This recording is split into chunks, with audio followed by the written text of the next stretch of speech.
Faire travailler 25 lycéens sur des airs de Pink Floyd, cela aurait pu être un défi, une confrontation de générations. Mais finalement, l'osmose est née entre les jeunes du lycée Paul-Louis Courier et les 3 membres de l'Orchestre national de jazz autour d'un album culte, Dark Side of the Moon. C'est vraiment de la musique qui utilise plein d'instruments différents et qui nous font ressentir des choses que peut-être d'autres musiques actuelles pourraient pas nous faire ressentir maintenant. Et je pense que c'est pour ça que ça reste un classique et d'année en année, c'est toujours un monument de la musique en fait.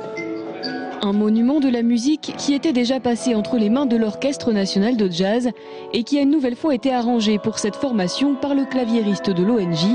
Le tout mis en place en 6 sessions de 2 heures. Mais le résultat devrait en surprendre plus d'un. L'idée, ce n'était pas de jazzifier au niveau du style la musique de Pink Floyd.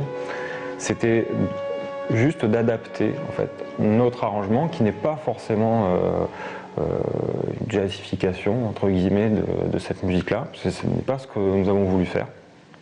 Donc c'est un son qui est plus proche d'un ensemble orchestral qui jouerait de la pop musique en fait. Reprendre l'album avec notamment pour Big Band, avec un trio, c'est quelque chose de très intéressant et je pense que ça va permettre aux gens d'appréhender l'album des Pink Floyd d'un autre point de vue.